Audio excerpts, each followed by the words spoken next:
அந்த டிவி ஓடாத TV 2-3 LED blue colour light டிவியில் ஒட்டிட்டு அதை ஆன் பண்ணி பார்த்தோன்னே வால் ஃபுல்லாக ஒரு மாதிரி ரோஸும் பிங்க்கும் சேர்ந்து ஒரு பஞ்சு பக்கத்தில் இந்த ஒரு ஸ்பாட் எடிட்டு தான் அண்ணா பிளேட் ரன்னர் பாருங்க நான் பிள்ளை நிஜமா இருக்கு அதனால சும்மா சொல்றேன். பட் அந்த பஸ் கட் பண்ணால் பட்ஜெட்டாக எக்ஸ்பென்ஸ் அதிகமாகிறதுனால Sony FX3A அந்த இடத்துலையும் டாப் ஆங்கிளுக்கு ஃபிக்ஸ் பண்ணி வச்சிட்டோம். கரெக்டாக அந்த ஒரு ரெடி மட்டும் தலையில் இருப்பார். ஸோ அப்போ வந்து அந்த ஒரு ஷாட் மட்டும் ப்ராப்ளம்ஸ் வச்சு ஒரு ஹீரோயிக் மாசா ஒரு ஷாட் பிளான் பண்ணிக்கலாங்கிறதா ஆல்ரெடி இருந்த ஐடியா. அதை கரெக்டாக 2 நாள் எக்ஸிக்யூட் பண்ணிட்டோம். 12 மணி வரைக்கும் ரோட கண்ட்ரோல் எடுக்க முடியல. கண்ட்ரோல் நம்ம கைக்கு வரும்போது 1:30 மணி ஆயிடுச்சு. நைட்டு 5 மணிக்குலாம் மறுபடியும் லாரிஸ் போக ஆரம்பிச்சிடும். என்ன பண்ணலாம் அப்படிங்கும்போது பஸ் போக விட்டு ஒரு 4-5 தடவை எடுத்துட்டோம். இது நம்ம பிளான் பண்ணது நிறைய பிளான் பண்ணோம். ஆனால் எடுக்க முடிஞ்சது நமக்கு ஒரு ஹாஃப் டே தான் கிடச்சிது. 5:30 மறுபடியும் விக்ரம் பிரபு சார் வர வச்சு இந்த அடியில் பஸ்ஸுக்கு அடியில் ஜஸ்ட்டு போகிற மாதிரி ஒரு ஷார்ட் எடுத்துக்கிட்டோம். வரும்போதே வந்து அவங்ககிட்ட சொல்லியாச்சு இந்த ஐப்ரோ கூட நீங்கள் எதுவும் த்ரெட் பண்ணக்கூடாது, அப்படியே எப்படி இருக்கோ அப்படியே வந்துருங்க. அப்துல் அக்ஷய்க்கும் அப்படியே சொல்லியாச்சு நீங்கள் எதுவும் மேக்கப் போட்டக்கூடாது, எப்பயாவது லைட்டாக போட்டால் கூட நீங்கள் அதை லவ் பண்ண போடவே கூடாது, ரியலிஸ்டிக்காக இருக்கணும். நீங்கள் ஊரில் இருக்க பையன் டெய்லி மேக்கப் போட்டா இருக்கா அப்படி தான் இருக்குன்னு ஸ்ட்ரிக்டாக சொல்லிடுவாப்புல டேரக்டர்.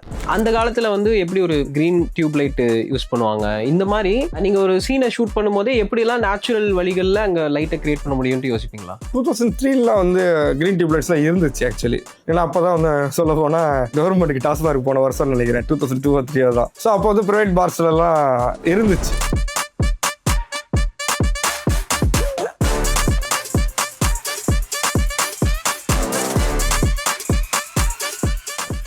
ஹாய் சார், எப்படி இருக்கீங்க? நல்லா இருக்கேன். இந்த கிராம்ப்டு ஸ்பேசஸ் இருக்குல்ல சார், ஆமாம். இப்போ போட்டுக்குள்ளே அந்த மாதிரி சிறையிலையும் நிறைய இடம் இருக்குது. இப்போ இந்த பஸ்ஸுக்குள்ளே நிறைய ஷார்ட்ஸ் இருக்கும், லாரிக்குள்ளே நிறைய ஷார்ட்ஸ் இருக்கும், அதில் ஃபைட் சீன் வேறு இருக்கும் பஸ்ஸில். அதுவும் சூப்பராக இருந்தது ஃபைட் சீன். ஏன்னா ஜென்ரலாக இந்த மாதிரி ஒரு கிராம்ப்டு ஸ்பேஸில் நடக்கும்போது டக்குன்னு கட் ஆகிட்டே இருக்கும், ஷேக் ஆகிட்டே இருக்கும், என்ன நடக்குதுன்னே நமக்கு புரியாது. ஏதோ ஒன்று பரபரப்பாக நடக்குது மட்டும் தெரியும். ஆனால் சிறையில் தெளிவாக புரிஞ்சுது இந்த ஃபைட்டோட கொரியோகிராஃபியாக இருக்கட்டும், என்ன பண்ணிட்டு இருக்காங்க. இப்போ இவர் அதுக்கு என்ன பண்ணுறாரு, எடுத்துக்கொண்டு போய் லாக் பண்ணுவார் இவங்களை, அதுக்கப்புறம் அருவாள் எடுத்து வந்து வெட்டுவாங்க.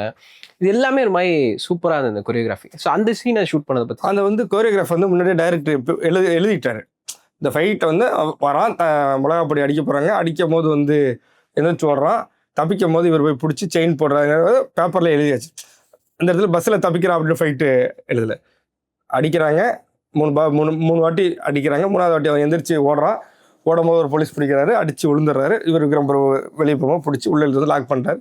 அதுக்கப்புறம் அறுவை எடுத்து வெட்டுறாங்க. ஆன் பேப்பர் வந்து ஃபைட்டை எழுதியாச்சு.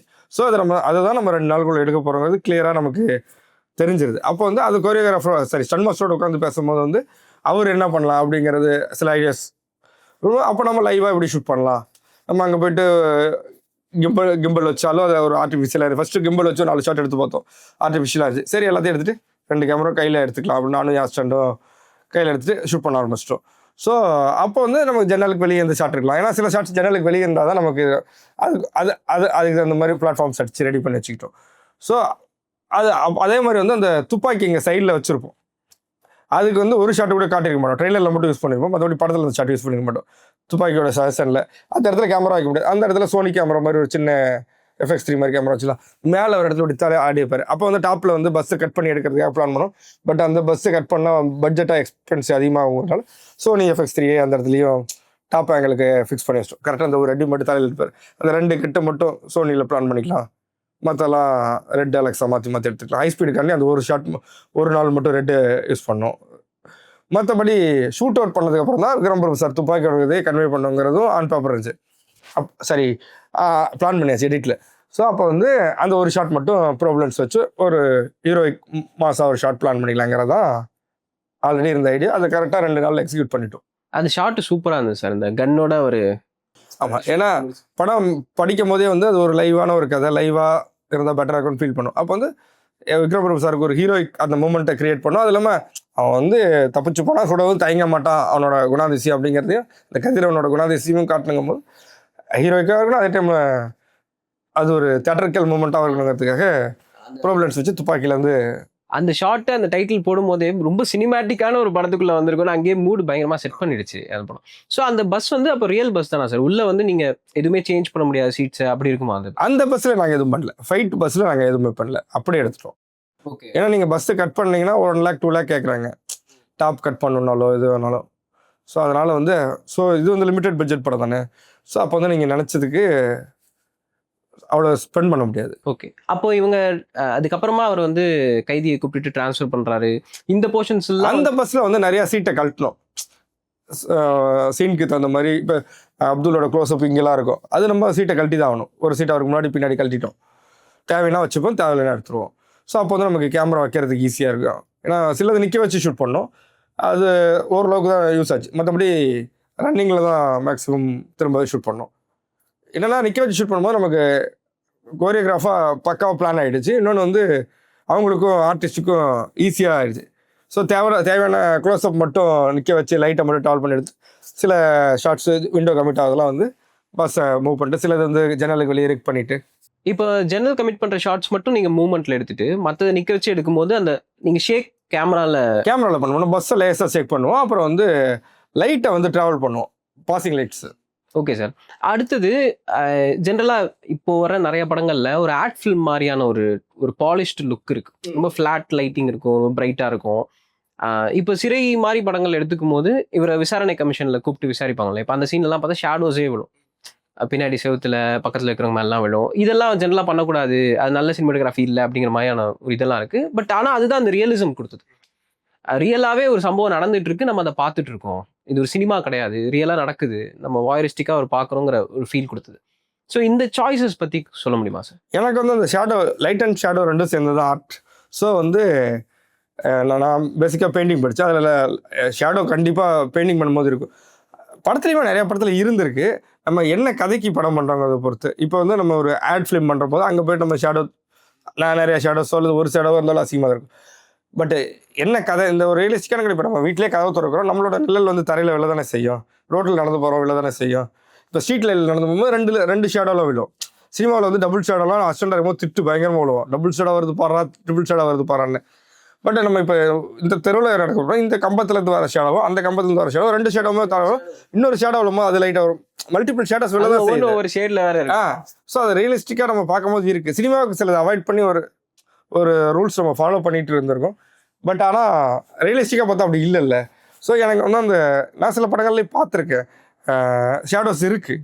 ஸோ எனக்கு அந்த சீனில் பர்டிகுலராக ஷேடோ இருக்கணும் அப்படிங்கிறதுல வந்து கான்சியஸாக தான் இருந்தேன். ஓகே.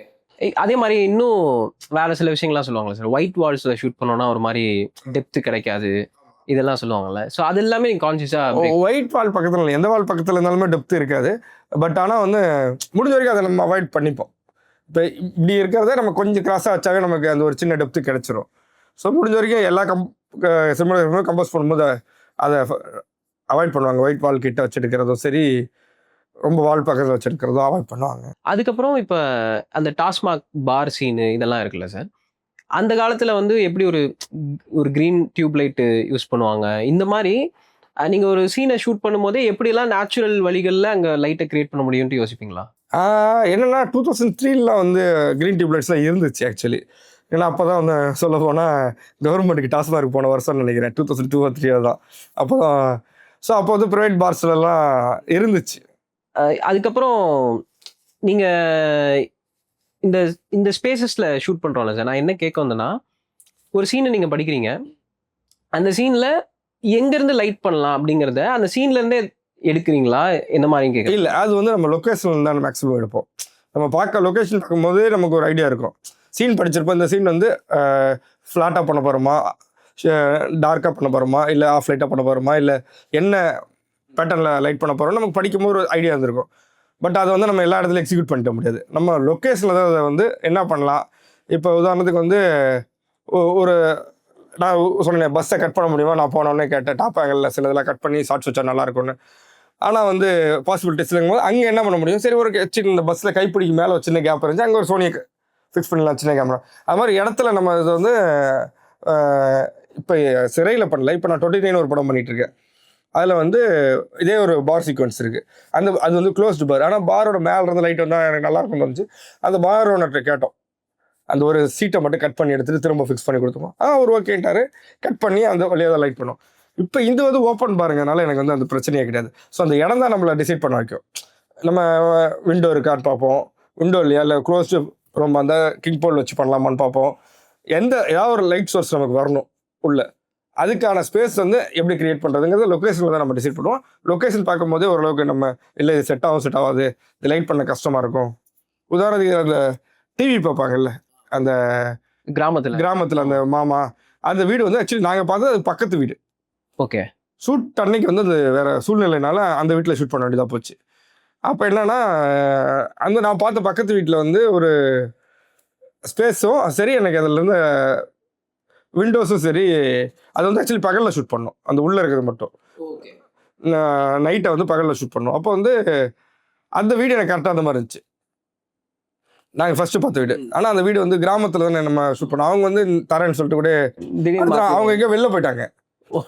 ஓகே, நம்ம வந்து 10 நாளில் ஏதோ ஒரு நாள் பண்ண போகிறோம்னு சொல்லியிருந்தோம். ஆனால் நம்ம இந்த டேட்டுங்கிற அன்னைக்கு வந்து அவங்க அவைலபிள் இல்லை.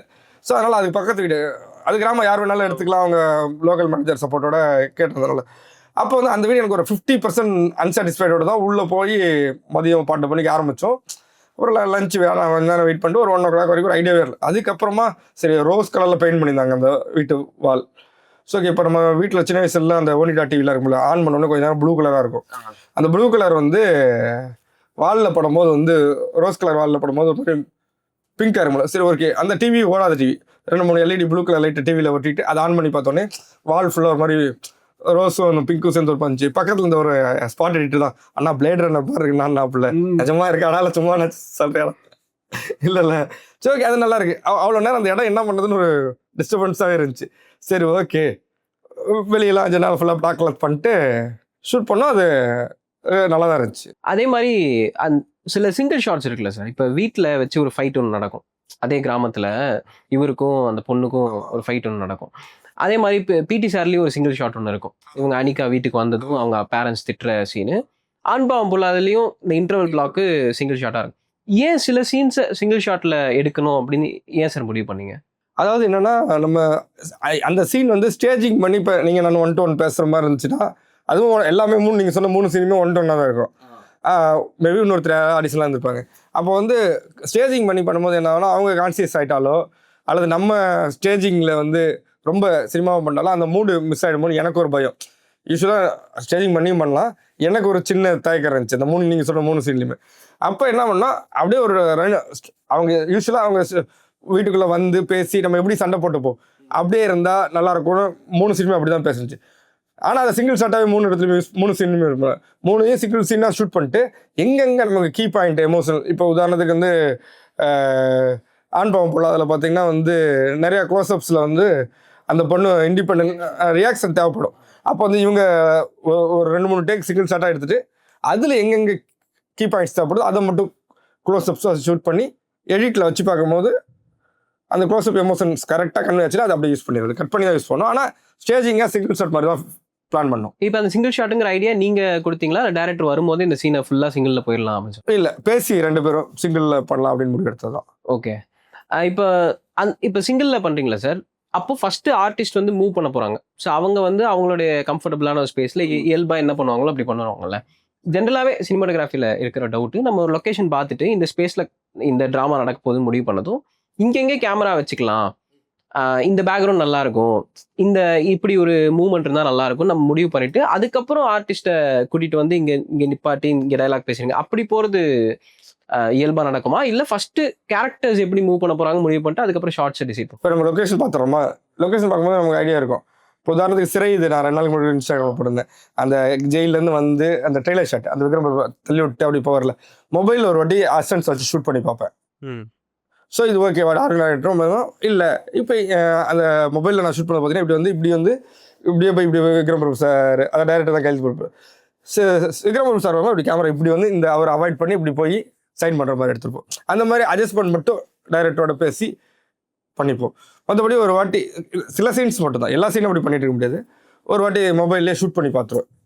இந்த இடத்துல உட்காடுறாங்க, இங்கேருந்து வராங்க, இங்கே உட்காடுறாங்க, இங்கே உட்கார்ந்தோடனே அவர் அங்கே இருக்காரு, இந்த மொபைலில் ஒரு மாதிரி ஸ்டேஜிங் பண்ணி பார்த்துருவோம். அப்போ ஃபர்ஸ்ட் வந்து கேரக்டர் எங்க எப்படி மூவ் பண்ண போறாங்கங்கிறத பார்த்து ஒரு அசிஸ்டன்ட் டைரக்டர் வச்சு அசிஸ்டன்ட் கேமராமேன் வச்சு அதுக்கப்புறம் நீங்க கேமரா ஷாட்ஸ் எடிட் பண்ணுவீங்க.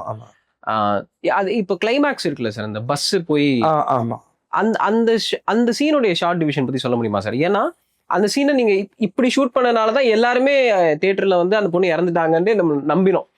அந்த பஸ் சீனில் பார்த்தீங்கன்னா பஸ்ஸோட ஃப்ரண்ட்லேயே காட்டியிருக்க மாட்டோம், காட்டினா மாட்டிப்போன்னு தெரியும். ஸோ அதனால் என்ன ஆச்சுன்னா, ஃபர்ஸ்ட் எடுத்தோன்னே அந்த பஸ் அந்த இதில் டிவைடரில் ஏறுறது எல்லாமே ஒரு ஜிம்மி வச்சு ஒரு வைடு ஷூட் பண்ணியாச்சு. விக்ரம் சார் ஆட்டோவிலேருந்து அப்படி போகிறது வரைக்கும் ஒரு அதில் ஒயிடில் நம்ம கட் பண்ண போகிறது என்னென்னு முதல்ல பிளான் பண்ணிச்சு. அந்த ஏறுறது விக்ரம் பிரபு சாரோட ஒரு இது ஆட்டோ போகிறது 3 கட்டு தான் அந்த ஒயிடு ஜிம்மி ஷாட்டில் எடுக்க போகிறோம். ஆனாலும் பட் ஒரு வாட்டி ஸ்டேஜிங்கை எடுத்து வச்சுக்கிட்டோம். இந்த 3 கட்டு தான் நம்ம எடிட்டில் யூஸ் பண்ண போகிறோன்றது ஆன் பேப்பர் ஸ்பாட்டில் போனோடனே நம்ம சார்டிஃபிகேஷன் பண்ணும்போது பிளான் பண்ணிச்சு. அதுக்கப்புறம் அந்த கத்துறது அப்துல் கத்துறதாகட்டும், அவங்க ஆட்டோவில் தள்ளுறதோ அவங்களோட ஃப்ரெண்டெல்லாம் எடுத்துச்சு. விக்ரம் பிரபு சாரோட பேக் ஃபாலோ மாதிரியே போய் அங்கே உட்காரும் போது பேக் இஷா போயிடல. ஏன்னா ஃப்ரெண்டல் போனால் மாட்டிப்போம், அந்த பொண்ணு இல்லைன்றது தெரிஞ்சிடும். பேக் இஷா போகும்போது அது ஆட்டோ பாசிங் ஒன்று, அதை சிங்கிள் ஷாட்டில் அச்சீவ் பண்ண முடியாது. ஆட்டோ டைமிங்கில் வந்து கரெக்டாக போகிறது மிஸ் ஆகிட்டாலும் நிறையா டேக் போயிடும். வந்து நிற்கிறாரு. அதுக்கப்புறம் எப்படி இருந்தாலும் ஒரு ஃப்ரண்டல் ஒரு சார்ஜ் பேக் வர போகிறோம் அப்படிங்கிறதும் ஆன் பேப்பர் பிளான் பண்ணியாச்சு. ஸோ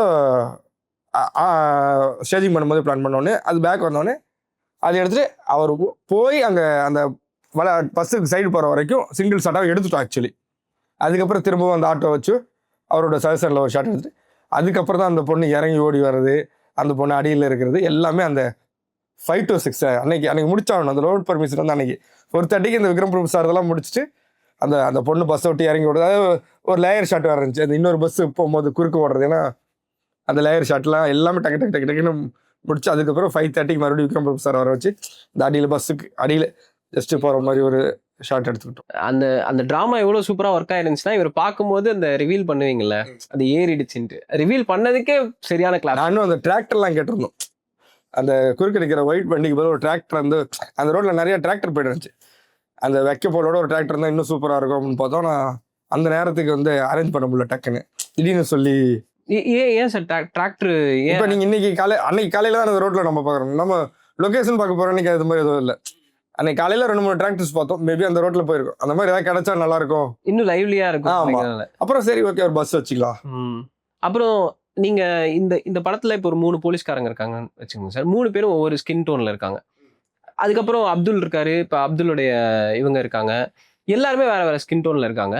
இப்படி இருக்கும்போது எப்படி சார் லைட் பண்ணுவீங்க? நமக்கு இப்போ இன்டீரியர்னா பிரச்சனையே கிடையாது. இப்போ எக்ஸ்போசர் மீட்டர் இருக்கு. நம்ம வந்து இவருக்கு என்ன எக்ஸ்போசர் வருதோ அதை வந்து எல்லாருக்கும் பேலன்ஸ் பண்ணி இல்லை கட்டர் வச்சோ கேட்வே ஃப்ரேம்ஸ் வச்சோ நம்ம ஈவன் எக்ஸ்போசர் வர மாதிரி பண்ணிக்கலாம். எக்ஸ்டீரியர் போகும்போது தான் மாட்டோம். ஸோ அப்போ வந்து நிறைய எக்ஸ்டீரியர் தான் வேற இருக்கு.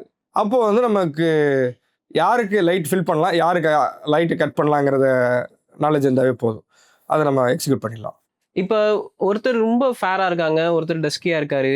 இப்போ ஒரு எக்ஸ்டீரியரில் ஷூட் பண்ண போகிறோம் அப்படின்னா எப்படி சார் பேலன்ஸ்? இப்போ வந்து ஃபேராக இருக்கவங்களுக்கு போகிற லைட்டை கொஞ்சம் டிஃப்யூஸ் பண்ணிவிடுவோம். ரொம்ப பிரைட்டாக இருந்தால் பிளாக் கிளாத் வச்சு டிஃப்யூஸ் பண்ணுவோம். இல்லைன்னா கேட்வே ஃப்ரேம்ஸ் 216 வச்சு கட் பண்ணிடுவோம். இதே கொஞ்சம் டார்க் ஸ்கின்னாக இருக்கவங்களுக்கு வந்து ஸ்கிம்மர்ஸ் வச்சு லைட் வச்சோ ஃபில் பண்ணி ஈவென்ட் பண்ணிவிடுவோம். சார் சிறையில் இப்போ நீலோத்தி சாங்கோட மாண்டேஜஸ் இதெல்லாம் இருக்குல்ல, ஸோ அது ரொம்ப அழகாக இருந்தது, ரொம்ப ரியலாகவும் இருந்தது, அழகாகவும் இருந்தது. ஸோ அந்த சாங்கை ஷூட் பண்ண அந்த ஷார்ட்ஸ்லாம் பிளான் பண்ணிங்களா இல்லை லொக்கேஷன்ஸ்க்கு போயிட்டு? நீலோத்தி சாங்கில் வந்து அந்த கோயிலுக்குள்ளே இருக்கிற வரைக்கும் பிளான்ட்டு. கோயிலுக்குள்ளே சாமி கும்பிட்றது, அந்த மரம் எல்லாமே ஸ்கிரிப்ட்லேயே பேசுகிறது தான். அதுக்கப்புறம் வந்து அந்த பஸ் ஸ்டாண்டு அது எல்லாமே வந்து லொக்கேஷன் பார்க்கும்போது டைரக்ட் எழுதி கொடுத்தாரு. அது நாளைக்கு தான் ஷூட் பண்ண போகிறோம். லொக்கேஷன் பார்க்கும்போது இங்கே நினைக்கலாம், அங்கே நினைக்கலாம், இங்கேருந்து பார்க்கலாம், இங்கேருந்து ஓடி வராங்கிறது லொக்கேஷன் பார்க்கும்போது டைரக்டரோட உட்காந்து பேசும்போது மாண்டேஜஸாக பிளான் பண்ணுது. ஏன்னா அது ஒரு சீனாக தான் இருந்துச்சு ஃபஸ்ட்டு. அதை வந்து சாங்குக்குள்ளே கொண்டு வந்துக்கலாம். ஏன்னா நம்ம சீனா வச்சா டைம் ஸ்பேஸை அதிகமாக்கிறோம். என்ன அவன் வந்து ஒவ்வொரு டைமும் வந்து பார்க்குறாங்கிறது கன்வே ஆகணும். அந்த அடுத்த வாய்தா டேட் அவன் சொல்கிறான், அதெல்லாம் கன்வே ஆகிற மாதிரி இருக்குங்கிறதுக்காக எல்லாத்தையும் ஒரு சீனாக வச்சா டைம் ஸ்பேஸ் ஒரு மாண்டேஜ் சாங்குக்குள்ளே கொண்டு வந்துடலாங்கிறதான் நீலோத்தி சாங்கோட பிளானேவாக இருந்துச்சு. இப்போ இந்த வில்லேஜில் ஒரு சாங் இருக்குல்ல சார், மாண்டேஜ். ஆமாம், அதுவும் வந்து நீங்கள் ஸ்கிரிப்ட்லேயே பண்ணிட்டீங்களா இல்லை அங்கே? இல்லை, அதில் வந்து ஒரு பாதி வந்து ஸ்கிரிப்ட் பண்ணதான். அந்த பையன் தண்ணி குளத்தில் குளிக்கிறது, சோப்பு அந்த பொண்ணை கொடுக்கறது, பொங்கல் வைக்கிறது, பொங்கல் வைக்கும்போது வந்து பார்க்கும்போது அந்த அப்பளம் சருவுறது, அதெல்லாம் வந்து ஆன் பேப்பர் இருந்துச்சு. அதுக்கப்புறம் இருக்கிற சிலதெல்லாம் தான் வந்து அந்த பொண்ணு மறுபடியும் அவங்க அக்காவோட வந்து அப்பளம் வாங்குறது, அந்த சின்ன வயசு போகிறது, அது எல்லாமே அந்த சாங்கில் ஆட் பண்ணிக்கலான்னு லொக்கேஷன் பார்க்கும்போது ஃபஸ்ட்டு மாண்டேஜஸாக எழுதிட்டாப்புல டைரக்டர். இத்தனை மாண்டேஜ் தேவைப்பட்டோன்னு இன்னும் நிறைய எடுத்து வந்தேன். ஆக்சுவலி ஒரு 4-5 மாண்டேஜ் எக்ஸ்ட்ராவே இருந்துச்சு, வைக்க முடியல ஸ்பேஸ் இல்லை, அதனால எடுத்தாச்சு.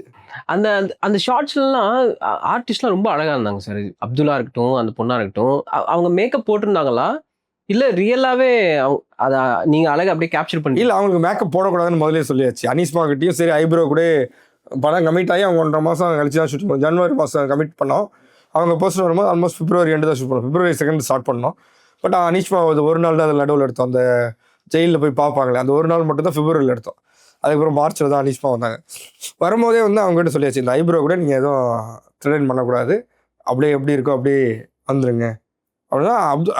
அப்துல் அக்ஷய்க்கும் அப்படியே சொல்லியாச்சு, நீங்கள் எதுவும் மேக்கப் போட்டக்கூடாது, எப்பயாவது லைட்டாக போட்டால் கூட நீங்கள் அதை லவ் பண்ணுறது போடவே கூடாது, ரியலிஸ்டிக்காக இருக்கணும், நீங்கள் ஊரில் இருக்க பையன் டெய்லி மேக்கப் போட்டா இருக்கா அப்படி தான் இருக்குன்னு ஸ்ட்ரிக்டாக சொல்லிடுவாப்புல டேரக்டர். சார் சிறையில் இந்த கோர்ட் வாசல்ல ஒரு ஷாட் ஒன்று இருக்கும். இவர் வந்து நான் தொழுதுக்கிறேன்னு சொல்லி அப்துல் தொழுகும் போது இவர் நின்றுட்டு இருப்பாரு, விக்ரம் பிரபு கேரக்டர்.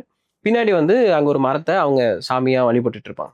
அந்த ஷாட்டுக்கே தியேட்டரில் கிளாப் வந்துச்சு, ஒரு ஷார்ட்டாகவே. ஸோ அந்த காம்போசிஷன் எப்படி சார் பண்ணீங்க? என்னன்னா அந்த ஷாட் வந்து நான் அதுக்கு முன்னாடி அப்துல் கேப்பாப்பில் இந்த மாதிரி நான் நமாஸ் பண்ணிடுவேன். அப்போ வந்து அது எப்படி ஓப்பன் பண்ண போகிறோம் அப்படிங்கும்போது விக்ரம் பிரபு சார் ஃபேஸில் டைட்டாக இருந்து ரிவ்யூ பேக் வந்தால் இந்த பையனும் தெரியணும், அதே டைமில் அந்த பொண்ணும் தெரியணும். ஒரே ட்ராக் பேக் தான். அது வந்து நம்ம அந்த பக்கம் இது கிம்பிளில் தான் பண்ணோம். ஸோ ஒரு ட்ராக் பேக்கில் first Vikram Prabhu sir face இருக்கணும், ஒரே டைமில் வைடு வரும்போது இவரும் தெரியணும் அதுவும் தெரியணும். அது வந்து அங்கே போய் இடத்த பார்க்கும் போதே பிளான் பண்ணியாச்சு நம்ம. ஸோ ஸ்கிரிப்டில் அது இல்லை, ஸ்கிரிப்டில் இருந்துச்சு. ஸ்கிரிப்டில் வந்து சாமி கும்பிட்றாங்க. அது எப்படி இருந்தோம்னா அனீஸ் கலையரசி வழிபட அப்துல் நமாஸ் அப்படி இருக்கும்போது அது வந்து ஒரே ஃப்ரேமில் பண்ணிக்கலாங்கிறது நம்ம டைரக்டரோட லொக்கேஷன் பார்க்கும்போது நமக்கு ஒரு ஐடியா வரும். அந்த இடத்துல ஒரு கோயில் ஆல்ரெடி பிளான் பண்ணியாச்சு. ஸோ கோயிலுக்கு இந்த பக்கம் வைக்கலாமா, அந்த பக்கம் வாசலுக்கு நேரம் வைக்கக்கூடாது, இந்த சைடு வைக்கலாம்னா டீ கடை இருக்குது, இந்த ஒரு ஸ்பேஸ் தான் நமக்கு இருக்குது, இல்லைன்னா அந்த சைடு வைக்கணும். ஸோ மூணும் கவர் ஆகிற மாதிரி ஒரு இடங்கும்போது விக்ரம் சார் சென்டராக நிற்கிறார், இந்த பக்கம் அப்படிங்கிறது அங்கே போய் பிளான் பண்ணிடுது. ஆனால் பேப்பரில் அந்த சீன் இருந்துச்சு. Okay sir. அந்த கோர்ட் லொகேஷன் இருக்குல்ல சார், ஆமாம், அது எங்கே சார் ஷூட் பண்ணீங்க? கோர்ட்டோட எக்ஸ்டீரியர் வந்து மதுரை செக்கான் அப்படின்னு ஒரு இடத்துல ஒரு நெல் குடோன். அது இன்டீரியர் கோர்ட் வந்து இங்கே பெரம்பூர் ஜமாலியா ஸ்கூலு. ஓகே. அந்த ஸ்டார் கேஸு இதெல்லாம் அதுவும் பெரம்பூர் ஜமாலியா ஸ்கூல். மேலே ஸ்டார் கேஸ் படிக்கிட்டு ஏறது மதுரை, ஏறி ரூம் வந்து பெரம்பூர் சென்னை. ஸோ 3 இடம். ரோடு வந்து சிவகங்கை. நீங்கள் ஆனால் இப்போ பெயிண்டிங்லாம் நான் பெயிண்டிங் சார் பேசிக்காக பிஎஃப்ஏ பெயிண்டிங் தான் படித்தேன் நான். எப்படி சார் உங்களுக்கு பெயிண்டிங் மேலே ஆர்வம் வந்தது? இல்லை, சின்ன வயசுலேருந்தே நம்ம வரைவேன். நான் ஸ்கூல் படிக்கும்போது நிறைய ஓவிய போட்டிகள்லாம் வரைஞ்சி பரிசு வாங்கியிருக்கும் போது நான் வரைஞ்ச நிறைய ஓவியங்கள் வந்து அப்போ சிறுவர் மணிலாம் வரும். அப்போ வந்து சரி ஓவிய கல்லூரியில் படிக்கணும்னு ஆசைப்பட்டேன். அதே மாதிரி நான் ஓவிய கல்லூரியில் தான் படித்தேன். அப்போ சிறுவர் மலரில் வர்ற பெயிண்டிங்கில் உங்கள் பெயிண்டிங் வந்திருக்கேன். சிறுவர் மணியில் நிறையா வரும் அந்த டைமில். இப்போ நம்ம ஊரில் ஜென்ரலாகவே பெரிய கலைகள் மேலே பயிற்சி இருக்காது. எப்படி ஒரு பெயிண்டிங்கை ரசிக்கணுன்றே நமக்கு தெரியாது. நமக்கு பார்க்கும்போது நம்ம அந்த தோழா படத்தில் வர மாதிரி நம்ம உடனே கலாய்க்க தான் செய்வோம். ஏதோ ஒன்று தூக்கி போட்டாங்க, 2 கலர் அடிச்சிட்டாங்க போல, இது என்னடா இவ்வளோ நேரம் பார்க்குறீங்க அப்படின்னு நமக்கு தோணும். ஆக்ஷன்லலாம் பெரிய பெரிய ப்ரைஸில் எடுப்பாங்க வெளிநாட்டிலலாம் பெயிண்டிங்ஸை. ஸோ நமக்கு அந்த பயிற்சியே கிடையாது, அது என்னன்னே புரியாது முதல்ல அதை ரசிக்கிறதுக்கு. ஸோ நீங்கள் பெயிண்டிங் உங்களுக்கு பிடிச்ச ஏதாவது ஒரு பெயிண்டிங் 2 பெயிண்டிங் ஷேர் பண்ண முடியுமா சார்? என்ன அதில்? இல்லை, நான் ரியலிஸ்டிக் பெயிண்டிங் தான் எனக்குமே பிடிக்கும். மாடர்ன் ஆர்ட் காலேஜில் ஒரு பேப்பர் இருக்கும். மற்றபடி ஒரு சிலர் வந்து அதை ஃபீல் பண்ணி அவங்க ஒரு பேட்டர்ன் அதில் ஃபாலோ பண்ணுவாங்க. என்னதான் மாடர்ன் ஆர்ட்னாலும் அதில் அவங்க ஒரு பேட்டர்ன். எனக்கு தெரிஞ்ச எங்கள் காலேஜ் சீனியர் இந்த டீ பேக் இருக்குல்ல, டீ பேக் வச்சே பெயிண்டிங் பண்ணுவார். ஒரு அண்ணன் பேர் மறந்துச்சு, லலித் கலா அகாடமியில் அப்பப்போ ஷோ வைப்பார், குமாரசனன் நினைக்கிறேன் எனக்கு சீனியர். ஸோ அந்த மாதிரி டீ பேக் வச்சு பண்ணுவார். அவர் திடீர்னு ப்ரோ டீ பேக், நானே காலேஜ் படித்தேன், எனக்கு 2 வருஷம் சீனியர். அந்த டீ பேக் வச்சு பண்ணுவார். அப்புறம் ஏதோ சின்ன சின்ன விஷயங்கள் நம்ம அதை வச்சு ஒரு வித்தியாசமாக பண்ணியிருப்பார். எனக்கு வந்து பிடிச்சது என்னோட சீனியர் இளையராஜான்னு சொல்லிட்டு இறந்துட்டாங்க. இப்போ நிறைய புக்ஸ் எல்லாம் கூட வர அவரோட paintings, realistic artist. India dot and girls அப்படின்னு சொல்லிட்டு நீங்கள் கூகுளில் போட்டிங்கன்னா அவரோட பெயிண்டிங்ஸ் தான் வரும். லாஸ்ட்டாக கொரோனாவில் இறந்துட்டாங்க. அவர்கிட்ட தான் நான் கோச்சிங் படித்தேன். என்னோட குருநாதர் அவர் தான் பெயிண்டிங்கில். ஸோ அவரோட பெயிண்டிங்ஸ் எனக்கு ரொம்ப பிடிக்கும். இப்போ பெயிண்டிங்ஸ் மாதிரி உங்களுக்கு இப்போ சினிமாட்டோகிராஃபர்ஸும் நீங்கள் கண்டிப்பாக உங்களுக்குன்னு பிடிச்ச ஒரு 2-3 பேர் இருப்பாங்களா சார்? அது ஹாலிவுட்டாக இருக்கலாம், தமிழ், எனி லாங்குவேஜ். ராஜா டிகின்ஸ் பிடிக்கும், இங்கே சந்தோஷ் சிவன் சார் பிடிக்கும், கேவியான சட்டனம் அஸ்டண்டா சேர்னு ரொம்ப நாள் ஃபாலோ பண்ணி ட்ரை பண்ணேன். அப்போ தான் அவர் டைரக்ஷன் போயிட்டாருங்கனால உங்களால் ஜாயின் பண்ண முடியல. ஸோ அவங்களோட பிடிச்ச ஏதாவது ஒர்க், அவங்க பிடிச்ச படங்கள்? நோ கண்ட்ரி ஃபார் ஓல்ட் மென் ரொம்ப பிடிக்கும். அதோட லென்சிங் எல்லாமே, ஸ்டேஜிங் ஆகட்டும், லென்சிங் ஆகட்டும், லைட்டிங் எல்லாமே பிடிக்கும். No country for old men Deakins sir. இவர் கேவியான சார் வந்து முதல்வன் ரொம்ப பிடிக்கும், அந்த பரபரப்பான மூமெண்ட்ஸு. சந்தோஷ் சிவன் சார் எப்பவும் ஆல் டைம் ஃபேவரட் வந்து இருவரோட லென்சிங் ஆகட்டும், ஸ்டேஜிங். ஷார்ட் விஷயம் எல்லாமே ரொம்ப பிடிச்ச படம் இருவர். ரொம்ப ஏஸ்தட்டிக்கலான படம் சார். எல்லாமே சேர்ந்து ஒரு டான்ஸ் மாதிரி இருக்கும். ஒவ்வொரு ஷாட்டும் அவ்வளோ அழகா இருக்கும். இப்போ நீங்க கேவி ஆனந்த் சார் சொன்னீங்களா சார்? ஆ அந்த டைம் பரபரன்ட்டு நெறைய ஷாட்ஸ் எடுத்ததுனால எடிட்ல வந்து பேசிங்கே வேற மாதிரி இருக்கும். அவரோட படங்கள் எல்லாமே. ஸோ அந்த மாதிரி நெறைய ஷாட்ஸ் எடுக்கிறது பெட்டர்ன்னு நினைக்கிறீங்களா? உங்களோட ஸ்டைல் எது சார்? இல்ல அந்த சீன் இப்போ பார்த்தீங்கன்னா, அவர் எல்லா படத்துலயும் நிறைய ஷாட்ஸ் எடுக்க மாட்டாரு. அது ஒரு டிவி சேனல் கேமராமேன் தான் முதல்ல அர்ஜுன் சாரோட. ஸோ அந்த மூடுக்கு நமக்கு நிறைய ஷாட்ஸ் தேவைப்படும். மெய்யழகனில் வந்து நீங்கள் அது பண்ண முடியாது. 1-to-1 கான்வர்சேஷன் தான். ஸோ அங்கே என்ன தேவைங்கிறது இருக்குல்ல, அதுதான் அந்த படத்துக்கு என்ன தேவை அதுதான் நம்ம பண்ணணும். அங்கே போய் சக்குன்னு முதல்வன் இன்டர்வியூ மாதிரி நீங்கள் ஷூட் பண்ணிட முடியாது. முதல்வன் இன்டர்வியூ நீங்கள் மெய்யழகன் மாதிரியும் ஷூட் பண்ணிட முடியாது. ஸோ என்ன சீனுக்கு என்ன தேவை அப்படிங்கிறதான். இது நிறைய ஆர்டிஸ்ட்க்கு இந்த இன்செக்யூரிட்டி இருக்கும்ல சார். நம்ம மேக்கப் இல்லாமல் பார்த்தோம்னா கேமராவில் எப்படி அழகாக தெரியுமா தெரிய மாட்டோமா அப்படின்ட்டு அதெல்லாம் பேசி எப்படி சார் கன்வின்ஸ் பண்ணுறீங்க? அதுதான் கொஞ்சம் காம்ப்ளிகேட்டடான ஒர்க்கும் கூட. இப்போ பரவாயில்ல, நிறைய பேர் புரிஞ்சுக்கிறாங்க. முன்னாடிலாம் கொஞ்சம் கஷ்டமாக இருந்திருக்கும். நீங்கள் முன்னாடி சீனியர்ஸோட ஒர்க் பண்ணும்போது தெரியும், அதை குறைக்கவே மாட்டாங்க. நம்ம உதாரணத்துக்கு லால் சார் சொல்லியே திருந்தோம். லால் சார்ட்டு தமிழ் பவுடர் ஜாஸ்தியாக இருக்கு அவனு கேட்பாரு. ஆமாம் சார் பாரு தமிழ். அவர் என்கிட்டே கேட்பார். ஆமாம் சார். அவங்க ஹஸ்பண்டை கூப்பிட்டு லைட்டாக டச் பண்ணுவார். அப்புறம் அவங்க ஹஸ்பண்ட் சும்மா இருக்க மாட்டான், மறுபடியும் வந்து போட்டு விட்டுருவான். ஸோ அது பேசி தான். அது பயங்கர வெயில் வேற. லால் சார் வந்து சரி, ஆனால் அவர் வந்து ஒரு ஆஃபீஸர் தானே, அதனால அது தப்பாக இருக்குது. அதனால இந்த 90s டைமில் நானே ஸ்கூல் படிக்கும் போதெல்லாம் பவுடர் ஸ்கூலுக்கு கர்ச்சீஃபில் கொட்டி எடுத்து போன பழக்கம் உண்டு. எடுத்து போய் லைன் இன்டர்வல் பிளாக்கு இதெல்லாம் நீங்கள் ஊர் ஸ்கூலில் படிச்சிருந்தீங்கன்னா தெரியும் சார். இதெல்லாம் ஊர்ல நாங்களாம் எடுத்து போவோம் பவுடரை வந்து கர்ச்சீஃப்குள்ள வச்சு அது அப்பப்போ எடுத்து மோந்து வேற பார்த்தோம். ஆமா. இப்ப ஒரு மேக்கப்பே இல்லாம அழகா காமிக்கிறீங்களா சார்? அது வந்து ஒரு விஷயம் சொல்லுவாங்க, இப்போ ஃபோட்டோஜெனிக் ஃபேஸ் அப்படிலாம் சொல்லுவாங்க. அது உண்மையிலேயே ஃபோட்டோஜெனிக் ஃபேஸ்ன்னு சிலது இருக்கா சார்? இல்ல ஒரு ஃபேஸை இந்த மாதிரி ஒரு ஆங்கிள் காமிச்சா அழகா இருக்கும். சில ஆங்கிள் மட்டும்தான் சிலருக்கு வந்து செட் ஆகும். சில ஆங்கிள் வந்து கொஞ்சம் ஏதோ ஒன்று மிஸ் ஆகிற மாதிரி இருக்கும். ஸோ ஃபோட்டோஜெனிக்ங்கிறது அதுதானே. நம்ம எந்த ஆங்கிளில் பார்க்கும்போது ஒருத்தரை பார்க்கறதோட, இப்போ நானே சொன்னேன் எனக்கு இந்த பக்கம் முடி ஒரு மாதிரி இருக்க தெரியாமல் இருந்தால் கொஞ்சம் நல்லா இருக்குன்னா ஃபீல், அந்த மாதிரி தான். அவங்க ஒவ்வொரு ஆர்டிஸ்ட்டுக்கும் ப்ளஸ் மைனஸ் இருக்கும். ஸோ நீங்கள் முன்னாடியே அது ஃபோட்டோ எடுத்து பார்த்தா தெரிஞ்சிடும். அந்த ஃபோட்டோ ஷூட்ஸ்லேயே கண்டுபிடிச்சிடலாம். இந்த சேஸ் சீக்வன்ஸ் இருக்குல்ல சார் சிறையில், இப்போ பஸ்ஸை தொலைச்சிட்டு இவங்க இன்னொரு பஸ் எடுத்துகிட்டு நேராக விரட்டிட்டு போய் ஓவர்டேக் பண்ணி அந்த சீனில் நீங்கள் யூஸ் பண்ண ஷார்ட்ஸ் வந்து வீடியோ கேமில் வர மாதிரி ரொம்ப பரபரப்பாக இருந்தது. ஸோ அந்த சீன் எப்படி சார் ஷூட் பண்ணீங்க? அந்த சீன் வந்து நம்ம பிளான் பண்ணது நிறைய பிளான் பண்ணோம். ஆனால் எடுக்க முடிஞ்சது நமக்கு ஒரு ஹாஃப் டே தான் கிடச்சிது. அப்போ வந்து என்னென்னா நமக்கு ஓகே 12 மணி வரைக்கும் ரோட கண்ட்ரோலே எடுக்க முடியல. அதுவும் கண்ட்ரோல் நம்ம கைக்கு வரும்போது 1:30 மணி ஆயிடுச்சு. நைட்டு 5 மணிக்கெலாம் மறுபடியும் லாரிஸ் போக ஆரம்பிச்சிடும். அப்படிங்கும்போது என்ன பண்ணலாம் அப்படிங்கும்போது பஸ்ஸு போக விட்டு ஒரு 4-5 தடவை எடுத்துட்டோம். அப்புறம் விக்ரம் பிரபு சாரை வச்சு அந்த கண்ணாடிக்குள்ளே இருக்க ஷாட் எல்லாமே எடுத்தாச்சு. அதுக்கப்புறம் அந்த பஸ்ஸு சேஸ் பண்ணி நிற்கிறது மெயினாக நமக்கு தேவை அப்படிங்கிறனால அதை ஃபஸ்ட்டு ஷூட் பண்ணிட்டோம். அதை வந்து ஹெலிகாம் வச்சு அது டாப் ஆங்கில் தான் வேணும். அப்படின்னா தான் அந்த ரோடும் தெரியும். அந்த ஒரு பஸ்ஸு இன்னொரு பஸ் வந்து ஒரு 3 கேமரா இருந்ததுனால நம்மகிட்ட பஸ்ஸுக்குள்ளே ஒரு கேமரா, பஸ்ஸோட சைடில் ஒரு சோனி கேமராவை ஃபிக்ஸ் பண்ணியாச்சு, இன்னொரு பஸ்ஸுக்குள்ளே ஒரு கேமரா. ஸோ இப்படி சேஸ் ஆகாமல் இந்த சைடு கேமராவில் வந்து சேஸையும் கிடச்சிரும். கண்ணாடிக்கு டிரைவரோட ஒரு செஷன் சென்டர் அதில் இந்த ஷாட்டு கிடச்சிரும். ஹெலிகாமில் வந்து ஒய்டு கிடச்சிரும். இந்த பஸ்ஸுக்குள்ளே இருக்க கேமராவில் வந்து அந்த பஸ்ஸை தான் கிராஸ் ஆகுது கிடச்சிரும்.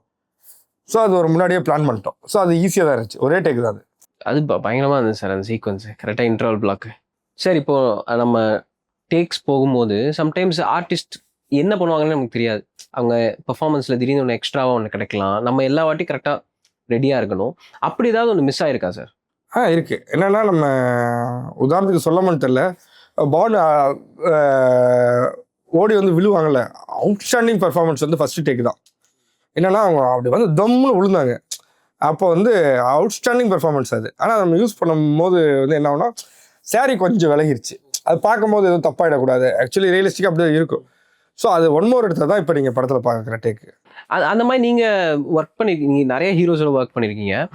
யாராவது ஒருத்தர் இவங்க ரொம்ப அன்பிரடிக்டபிளாக இருப்பாங்க, என்ன பெர்ஃபார்மன்ஸில் வரும்னே தெரியாத மாதிரி யாராவது ஆர்டிஸ்ட் இருக்காங்களா சார்? இவர் எஸ்பால் சர்மா.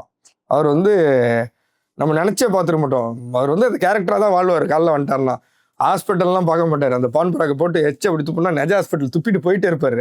நம்ம வந்து ஷூட்டிங் ஸ்பாட்டா ஹாஸ்பிட்டலா, அது நம்ம கொரோனாவில் 3 ஒரு ஹாஸ்பிட்டல் தான். ஆனால் அதெல்லாம் ஒரு அந்த பார்க்க துப்புன்னா துப்பிட்டே போயிட்டே இருப்பார். ஷார்ட்டில் சொல்கிறீங்க? ஆமாம், ஷார்ட்டில் சொல்கிறேன். அவர் வந்து பேசிக்கலி அவர் வந்து ஒரு ப்ரொஃபஸர்னு நினைக்கிறேன். ஆக்சுவலி அவர் வந்து அவ்வளோ, ஆனால் அந்த கேரக்டராக தான் இருப்பார். அந்த சீன் ரெடி ஆக்ஷன் சொல்லிட்டா